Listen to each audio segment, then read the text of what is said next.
Take a moment and imagine that you're a racist white person. So racist, in fact, that you are fighting in a war. You are risking your life to make sure that you can own and oppress another race of people. Okay, easier for some to others, but go ahead and imagine that. And right now, you're on a ship. And it's not bad. You're with your friends. You're being racist. There's some black guys over there you can talk about when you want to, but it's not that bad. But you want to have a night out. So you go out and you tell those black boys, hey, get on the ship, sit there and make sure nothing happens to it. And you go out and enjoy yourself. You drink all your natty lights. You go have real fun. And you're just like, man, it's great being white and racist in this Charleston town. I don't know what it is about it, but it's just great. I love it. And then after your night out, you go back to your ship and you're just like, man, that was so much fun, guys. I can't wait to get back on the ship. But when you go back to the harbor, the ship's not there.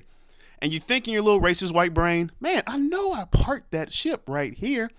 But then you look out in the distance and you see it, and it's in open water, which is kind of crazy. And you're just like, wait, is that captain on there? I see the captain. Why am I not on there? Wait, where are the black guys that were on there? And all of a sudden something clicks in your racist white brain and you say, I think we just got played. This week on Black in Style, we're talking about the coolest black man you'll ever meet, Robert Smalls. Let's get into it.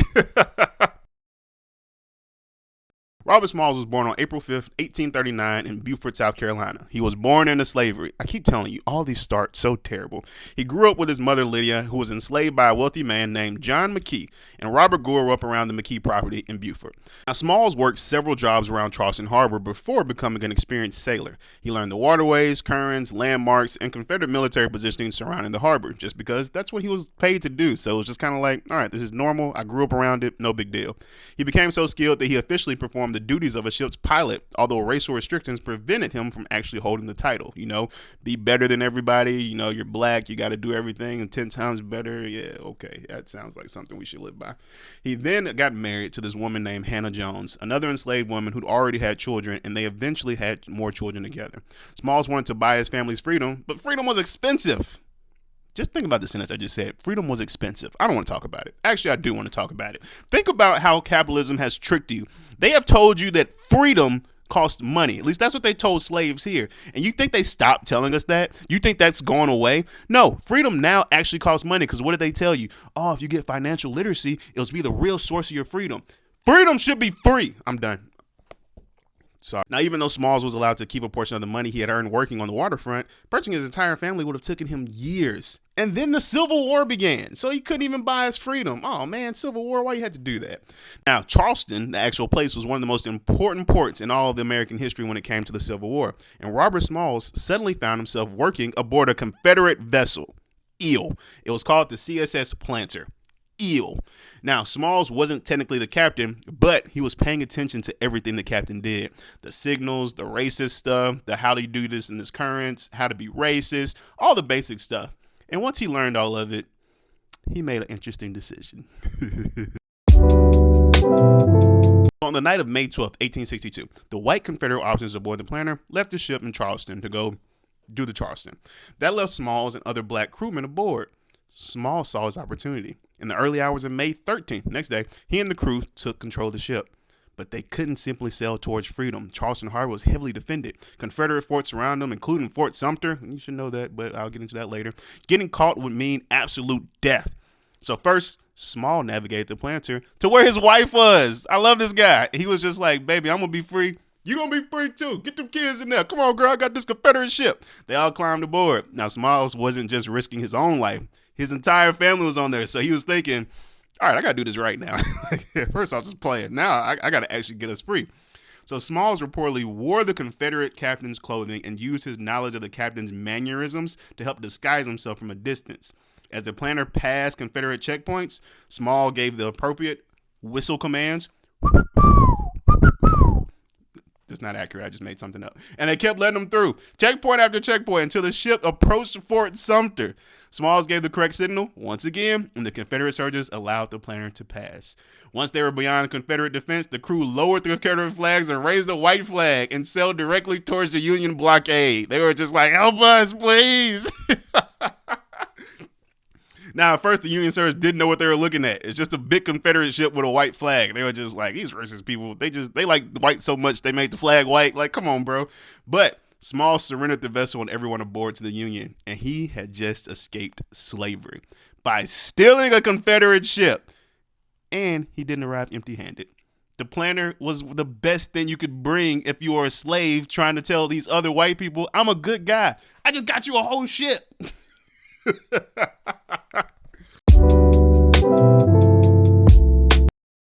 Now, I know what you're thinking. After you steal a Confederate ship, that has to be the end of your story. Wrong. Robert Smalls is not that guy. Now, he served aboard the vessels during the Civil War and used his knowledge of the South Carolina coastline to assist Union operations. In 1863, Smalls was aboard the Planter during a Confederate attack, and when the ship's white captain reportedly panicked and wanted to surrender, Smalls took control. He successfully piloted the ship out of danger and was promoted to the captain of the Planter. This is just crazy. Like, you just got to listen to what I'm saying, bro. Think about that transformation. A year earlier, he was enslaved aboard the ship. Now he was commanding it for the United States.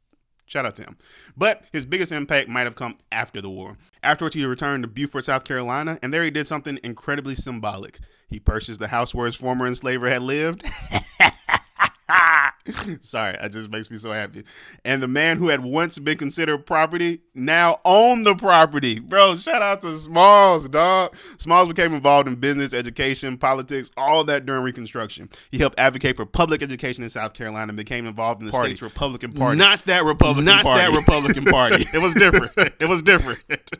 He served the South Carolina legislature before being elected to the United States House of Representatives in 1874. From a slave to a congressman. That's kind of all. Never mind. I won't get into it.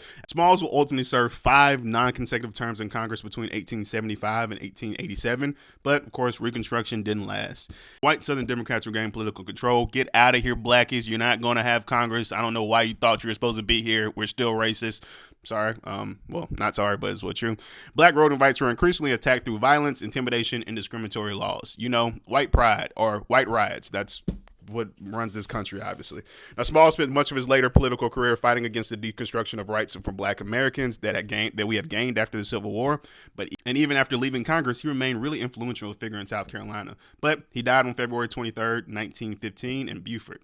He was 75 years old, and he died a legend. Let's look at this legend style, man. Now, when it comes to Robert Smalls, this was a little bit harder to do because there's not that many pictures of him. But let's look at the outfits that we got from him.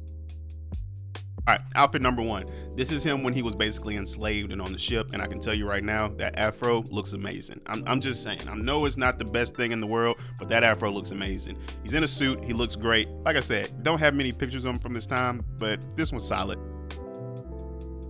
Outfit number 2 is where I really started getting involved because look at this suit and look at this man. Like, this man built like me, and I ain't gonna lie, he kind of my goals. Like, I'm gonna give me a goatee and look just like that because bro looks smooth. I love the hair. I love the goatee. I love the suit. I love that he just refuses to look at a camera. Like, he's just like, y'all not playing me again. I'm not enslaved. I'm gonna look where I want to. Outfit number 3, I obviously love this one because he looks exactly like me. Like, I love seeing me as an adult and like an old person because it just gives me hope, and this just makes me happy. Like, I just don't know how else to put it. This is one of my favorite stories. When I heard this story as a kid, I literally was just like, why are there not so many movies about this? Like, why are we not talking about Robert Smalls every single day? Like, this is amazing. And it's just one of those things where if nobody else is going to talk about it, I am. This has been Black in Style. Hope you enjoyed it. Please come back next week. Like, subscribe, comment, and enjoy the time.